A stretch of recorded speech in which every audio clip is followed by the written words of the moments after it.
Hi, our today's discussion will be how to join two sentences into a simple sentence with the help of a comma. অর্থাৎ কমার সাহায্যে কিভাবে দুটো সেন্টেন্সকে আমরা কি করতে পারি জয়েন করতে পারি as a simple sentence that we will know today. তোমাদের কি জানা রয়েছে? Keep watching this video, then you can know about this precisely. প্রথমে কি জানি আসলে কমা কোন জায়গায় ব্যবহার হচ্ছে প্রত্যেক জায়গাতে হচ্ছে না কিছু স্পেসিফিক ক্ষেত্রে আমরা কি করতে পারি কমা ব্যবহার করতে পারি এবং কমা ব্যবহার করে দুটো সেন্টেন্সকে আমরা জয়েন করতে পারি অ্যাজ আ সিম্পল সেন্টেন্স এই ক্ষেত্রে অবশ্যই খেয়াল রাখতে হবে এই ক্ষেত্রে আমরা কমা ইউজ করব যে ক্ষেত্রে সাবজেক্ট সম্বন্ধে কিছু একটা বলা রয়েছে অর্থাৎ কমপ্লিমেন্ট রয়েছে if anything is described about the subject in that case only we use this comma তবে এইভাবে যদি শুধুমাত্র থিওরিটিক্যালি ডিসকাস করা then we will not understand this one we should take some examples by which you can get it very clearly right so দেখো প্রথম এক্সাম্পলটা যদি আমরা দেখি Sachin Tendulkar was an Indian cricketer he made many records Sachin Tendulkar একজন Indian cricketer ছিলেন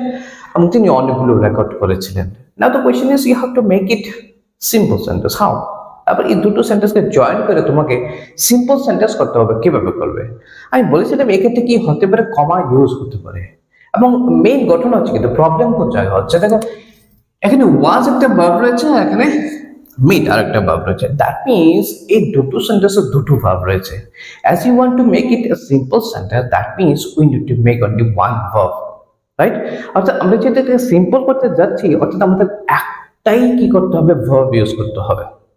এবার কিভাবে করা যেতে পারে এটাকে এখানে সচিন তেন্ডুলকর সম্বন্ধে কিছু বলা রয়েছে উনি কে ওনার ইন্ট্রোডাকশন কিছু একটা রয়েছে complement is there about him an Indian cricketer উনি কে একজন ইন্ডিয়ান ক্রিকেটার বাস হয়ে গেল যেহেতু সচিন তেন্ডুলকর সম্বন্ধে ডেসক্রিপশন রয়েছে এক্ষেত্রে আমরা কমা ইউজ করতে পারি নাও এবার কমা ইউজ করলে লাভটা কি হবে লাভ এই হবে এই যে ভার্বটা রয়েছে এই সেন্টেন্সে অর্থাৎ Sachin Tendulkar was an Indian cricketer এটার মধ্যে যে ভার্বটা রয়েছে দ্যাট ইজ এই যে ওয়াজ রয়েছে এটাকে আমরা ওমিট করতে পারি with the help of comma right অর্থাৎ in place of was we just will put a comma আমরা কি করবো একটা কমা পুট করে দেবো বাস হয়ে গেল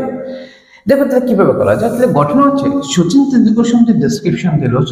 সচিন তেন্ডুলকর কে অ্যান ইন্ডিয়ান ক্রিকেটার তাহলে লিখবো Sachin Tendulkar then we will put a comma কে উনি an Indian cricketer Indian cricketer বাস হয়ে গেল এখানে একটাও ভাব কিন্তু ইউজ হয়নি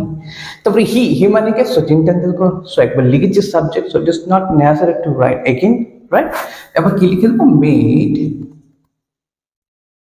many records clear you have understood right চলো দ্বিতীয় সেন্টেন্সটা দেখে নিই আরো বেশি ক্লিয়ার হয়ে যাবে Rumi is the secretary of popular club Rumi হচ্ছে পপুলার ক্লাবের secretary she has decided to organize a blood donation camp সে একটা ব্লাড ডোনেশন ক্যাম্প অর্গানাইজ করার কথা ডিসাইড করেছে নাও এবার সিম্পল কিভাবে করতে পারবো এবার ঘটনা যেটা রুমি সম্বন্ধে কিছু একটা বলা রয়েছে রুমি কে তার ইন্ট্রোডাকশন রয়েছে সে কে পপুলার ক্লাবের সেক্রেটারি সো যেহেতু তার সম্বন্ধে কিছু একটা বলা রয়েছে description is given introduction is given তাহলে এই সেন্টেন্সের যে ভার্বটা রয়েছে এই ভার্বটাকে আমরা ইনসার্ট করতে পারি ভার্বটাকে আমরা ওমিট করতে পারি আর ওই জায়গায় একটা কমা আমরা পুট করতে পারি রাইট এর মানে হচ্ছে আমরা লিখতে পারি রুমি তারপর একটা কমা কে উনি দি secretary of popular club right হয়ে গেল এই ইসটা লিখতে হচ্ছে না রাইট তাহলে একটাই শুধুমাত্র ভাব থাকবে বাকি জায়গায় দেখো সি রয়েছে সি মানে কি রুমি তাহলে আর লেখার দরকার নেই তাহলে সাবজেক্ট আমরা লিখেছি the rest of the part write down has decided to organize a blood donation campus হয়ে গেল now I think you have got it it's very simple to understand too right এবার আরো কিছু এক্সাম্পল দিতে হবে that not example basically exercise দিতে হবে so that তোমরা এগুলো যাতে প্র্যাকটিস করতে পারো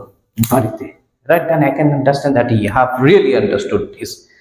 So keep watching the other videos too and keep supporting always, and most importantly keep practicing. Don't forget to do the exercises.